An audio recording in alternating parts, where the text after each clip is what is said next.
wherein there were stretches where we were flat. But a win is a win, and it was a much needed win, especially coming off a loss. So just like what coaches say, it's back to the drawing board for us. Thank you, Coach Christian. To Malik, you have 19 points, 15 rebounds, 5 steals, 2 assists, 1 block, and plus 13. So welcome back. So what can you say about this win? Thank you, because it's a blessing to be like in the final four. So it's a blessing and happy for this win. Alright, thank you, Malik. Okay, the floor is open for questions. Anyone? Coach Christian, the final minute medyo mahabol na win. So what do you tell the guys to help them stay composed and at the very least focus muna dun sa last one? Well, number one, I guess yung personality ni Coach Gold, no? I've always believed na yung in terms of yung poise and how a team would sort of like move inside is really depending on Kiko and see Coach Gold. Kung napansin nyo naman, whether it's pressure moments or not, he's always composed, no? And I've known this since the 90s, since he was my high school coach. So, and to me, it rubs off the players. So even tulad nung sinasabi mo nung last minute, yung composure niya and at the same time yung composure ng players, especially having si Maymay, si Malik, CJ, Jerry Abadiano, who's, guys at a minimum are in their third season, Malik in his last season, but ibig sabihin, they've been there before.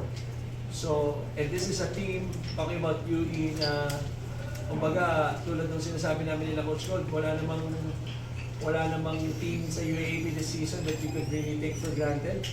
Any team can beat anyone at any given day. So, hindi na kami nagulat doon, but at the same time, sa mga moments na gano'n, we just have to rely on each other and sa execution na. Coach, for the first time this season, finally kumpleto na yung roster. May kulang kami. May kulang si Cyril, kulang sa amin. But just how great it is to have most of the key guys back, Terence, Malik, especially JD. Well, injuries will always be a part of any sport, no? I don't really take credit for anything, but this one I'm gonna take credit for. Kasi si Malik, tinakot ko, sabi ko, lalagyan ko ng pork yung pagkain niya as a devout Muslim. So kaya napilitan siya maglaro. Kidding aside. No. Ang ano kasi dyan, no, yung key naman kasi yung mga players, whether healthy or not, alam nila and alam din ng medical team of how far they can play. So, sasabihin naman, and si Coach Gold, he trusts both yung medical staff and yung mga players. There are times wherein the medical team would say, hindi na pwede maglaro yan. No? And Coach Gold would lean on that. But at the same time, pag sinabi na ng mga players, just like if you remember si CJ Cancino when nung Game 3 ng finals ng 84, before that game, hindi namin alam na ACL na yan because nag-MRI na siya and hindi pa lumilitaw. Pero si CJ mismo, kinausap si Coach Gold the night before when we were in the bubble. And he took CJ's word for that. So what do we mean by this? Kumbaga, si Coach Gold, magtitiwala siya sa both sa medical staff and sa mga players. And then he would come to a calculated decision. So with them, this doesn't mean that they're 100% healthy. Obviously, nakita niyo yung kamay ni Malik. Kulang na lang yung buong kamay na all fingers naka-tape. But it's about them also fighting through this, yung mga injuries nila and also yung mga ibang players. Joke lang yun, hindi ko tinakot si Malik.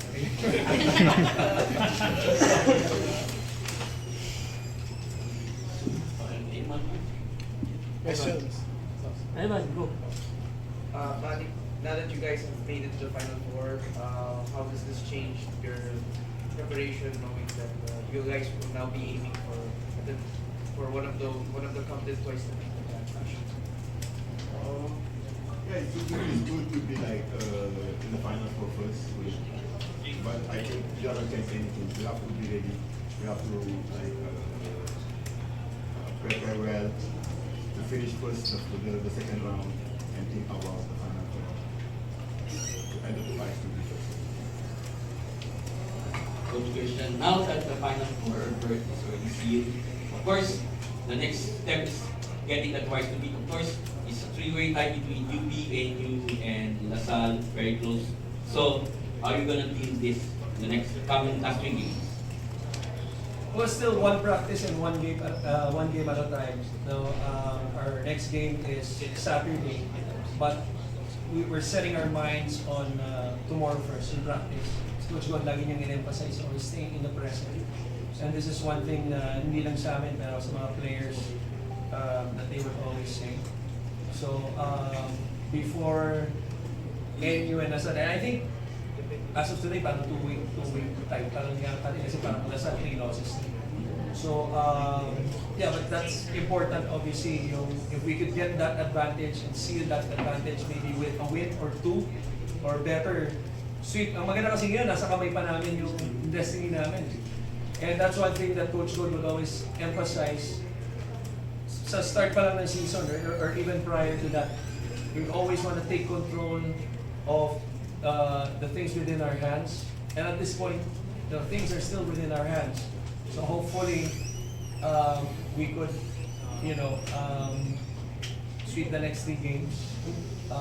But then again, hope yung practice muna tomorrow is what we're preparing for. Same question. About syempre, twice to be such very important thing. So, what can you say about your chase?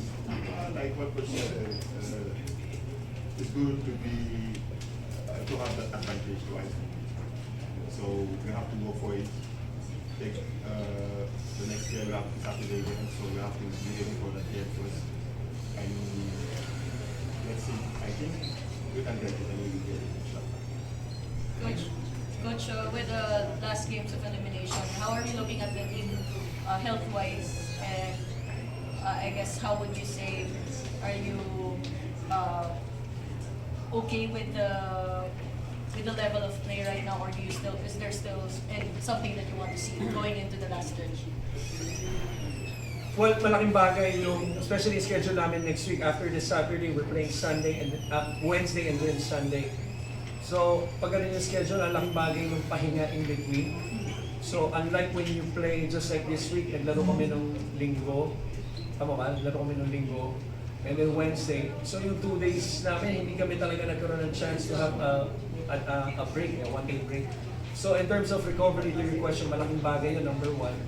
But at the same time, I think what's more important is yung mental side of it, especially sa mga players. Isa sa mga lagi sinasabi ni Coach Gold, whether we have a break or not sa mga players, is that physically, you would let your body recover and have a break. But the mental part of it, dapat laging nandun kami. No?